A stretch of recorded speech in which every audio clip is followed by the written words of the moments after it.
What's going on YouTube, Ferocity here? I hope you guys are doing well.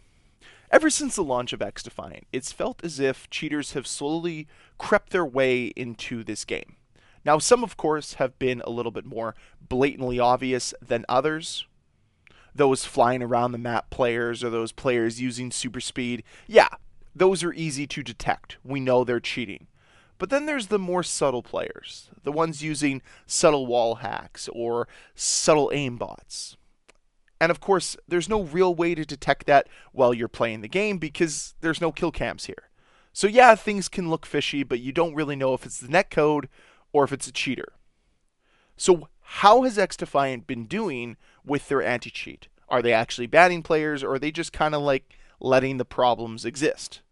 Well, they tweeted this recently. It's important to both you and us to maintain competitive integrity in our matches. Since launch, we have banned over 12,000 cheaters.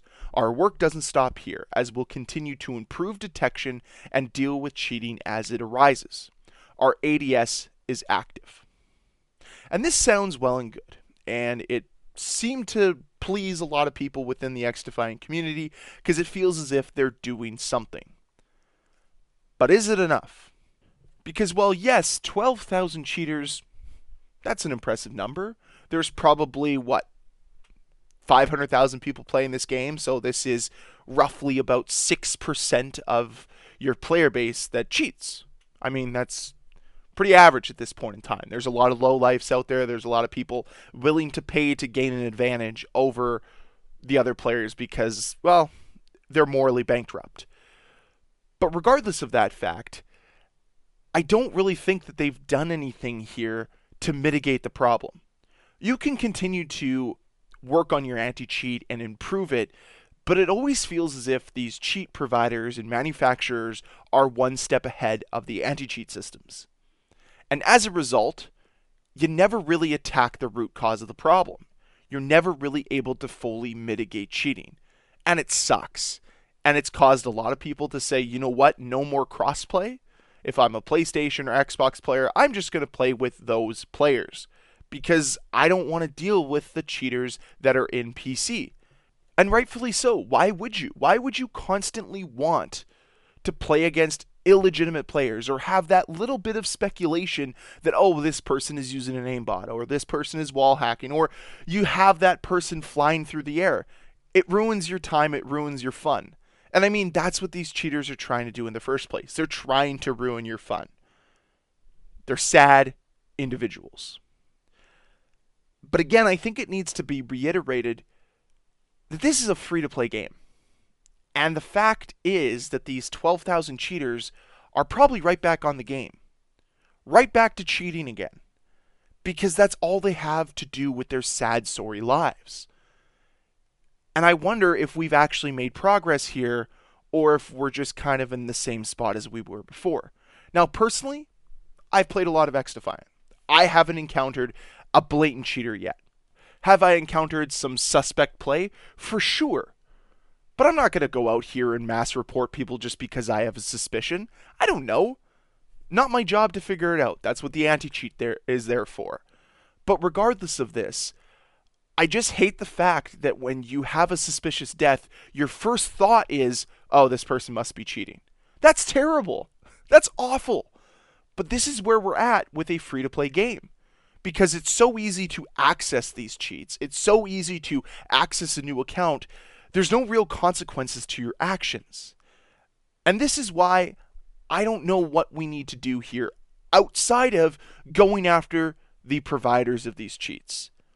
And it's really shocking to me. In an industry as big as gaming, there hasn't been this massive push by developers and publishers to sue these people into oblivion. Now, we've seen some of that from Activision, where they've shut down cheating providers.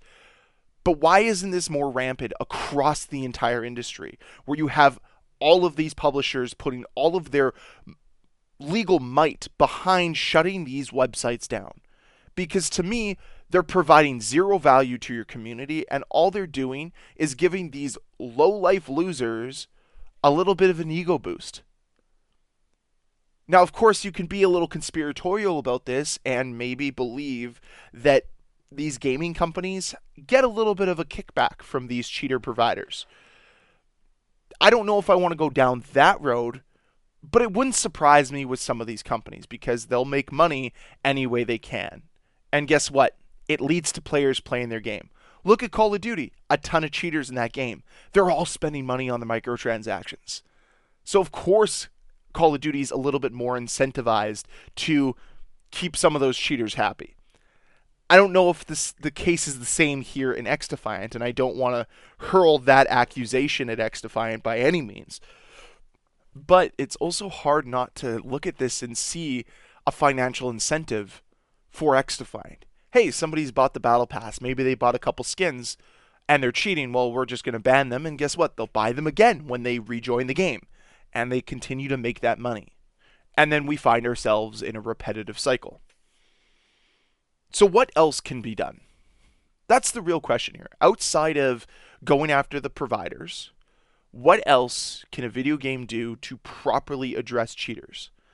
And this is something that Call of Duty has done now to a lesser extent, but they have done it. And that's shadow banning people. Putting cheaters together with other cheaters and forcing them to play together. And this seems like the proper step forward. Because putting cheaters against cheaters harms nobody that is part of your regular player base, and the cheaters are probably just going to continue to try to one-up the other cheaters in their lobby and not realize they're playing against other cheaters. Because most cheaters aren't very good at the game, so that's why they utilize cheats. And as a result, they're just going to find different ways to try to cheat more to gain an advantage. And who cares? You're in a shadow banned lobby already. And yes, this causes more work for the developers. This is a lot of more work on the back end. But it makes a lot of sense because the result at the end of the day is to try to take these cheaters out of the main playlist. And when you ban them and they can immediately buy the cheats again on a new account, you're not removing them from your core playlists, from your core lobbies. Shadow banning them feels like a way to at least mitigate the problem for a little bit longer. Because it takes no time to create a new account. Oh no, my account's banned. Time to make a new one. And this is where we're at. This is the problem we have with XDefiant and free-to-play games and cheaters. It's a very tough problem. And it's a problem, hopefully, that can be addressed properly, not just with XDefiant, but across the industry. Because it's frustrating for legitimate players. It's a frustrating time, and we're giving them the exact response that they want out of this. So I think that it's up to gaming companies to find a better response, a better action to take on them. Especially in a free-to-play game like XDefiant, it'd be great if they don't just ban them and then they can return seconds later. It'd be great to see something else done to mitigate this problem. But those are my thoughts on this. Now I turn it over to you. How do you solve the cheating problem, not just in XDefiant, but across the gaming industry? Do you think enough has been done here in XDefiant to help address the problem? Would love to hear your thoughts down below in that comment section. And as always, guys, thank you so much for watching. I'll see you guys next time. Bye.